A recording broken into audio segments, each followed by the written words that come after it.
আসসালামু আলাইকুম। ওয়ালাইকুম আসসালাম। কেমন আছেন আপনি? ভালো আছি। ভালো আছেন? আসলে সত্যি ভালো আছেন?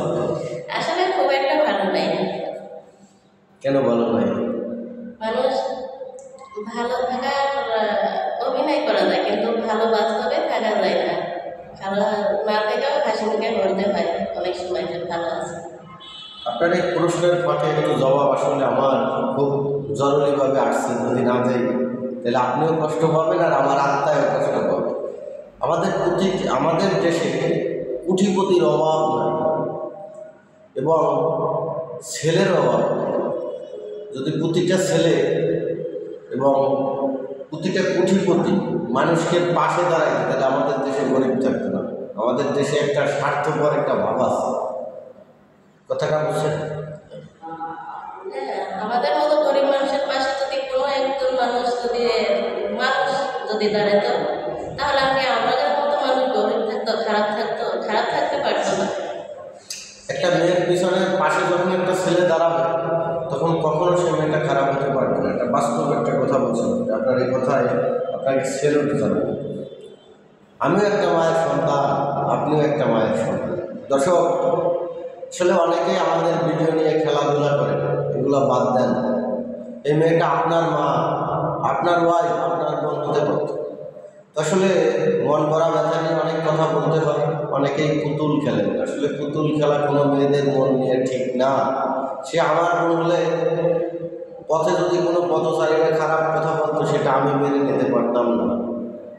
আপনার বোন হলে আপনিও মেনে নিতে পারতেন না। আসলে মানুষকে আপন ভাবতে শিখেন, মানুষকে উৎসাহ এবং ভালোবাসতে শিখেন। অন্যজনকে ভালোবাসলে আপনিও ভালোবাসা পাবেন, এটা বাস্তব।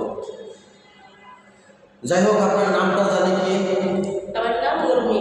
উর্মি, খুব সুন্দর একটা নাম, মাশাআল্লাহ। এই নামটা কে রাখছিল? আমার মা রাখছে। মা ডাকটি অতি মধুর শুনতে লাগে ভাই, মার মতো দরদি কেউ এই জগতে নাই। আমার মাও নাই, বাবাও নাই। আসলে আমি জানি মা বাবা হারার কতটা মা যে কি জিনিস সেটা তো আমি প্রতিটা মুহূর্তেই বুঝি, কারণ আমার মা মারা যাওয়ার পর থেকে তো আমি অসহায়। আমি মাঝে মাঝে বলি, ও আল্লাহ, তুমি পৃথিবীর সব কিছু নাও, আমার মায়ের আমার কাছে দিয়ে দাও। আসলে আমার এখন একটু সুখ হয়েছে, এখন আমার মা নাই। যখন আমার কষ্টে ছিলাম তখন আমার মা ছিল। ছোটোবেলা আমার মতোই বয়সে কারো মা বাবা মারা যায় না, তবে আমার মা বাবা আপন দেশে চলে গেছে। আমিও জানি কোন দিন আপন দেশে চলে যাই। আসলে আপনাদের নিয়ে ভিডিও বানাই, এটা আমাদের একটা অভ্যাস এবং এটা একটা স্বভাব। আসলে রোজা রমজানের দিন সত্যি কথা বলতে কি জানেন, প্রতিটা মানুষেরই একটা ইনকামের রাস্তা দরকার। আমিও ভিডিও বানাই, যদি আপনার এই ভিডিও দেখে কেউ সহযোগিতা করে, আপনাদেরকে দেওয়ার পরে বা আপনাদের বাড়িতে আসা যাওয়ার পরে কিছু টাকা থাকলে সেটা আসলে আমি খাই। কারণ এটা আমি কখনোই মিথ্যে কথা বলি না। যেটা মানুষ সহযোগিতা করে, আপনাদের পাশে দাঁড়ায়, সে টাকা দিয়ে আমার চলা এবং আপনাদের চলা। আমার জীবনে আমি কখনো কারো টাকা মাইরে খাই নাই।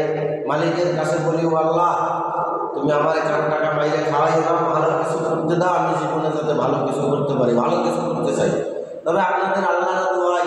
দর্শক, আপনারা অযথা কেউ আমাদেরকে ডিস্টার্বও করবেন না, কথাও বলবেন না। দেখেন, প্রতিটা মেয়েই মায়ের সন্তান, প্রতিটা ছেলেই মায়ের ছেলে। সুন্দর এই পৃথিবীতে খুব সুন্দরভাবে আসছেন, একদিন চলে যাবে। সেদিন আপনার নামও আর কেউ মুখে নেবে না, তবে ভালো কিছু করতে হবে।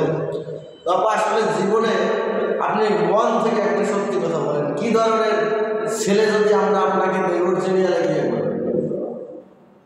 সবচেয়ে বড় কথা, সে ভালো মানুষ হতে হবে, সৎ পথে তার ইনকাম থাকতে হবে, সে যে কোনো বয়সের হোক, যে কোনো ধরনের হোক।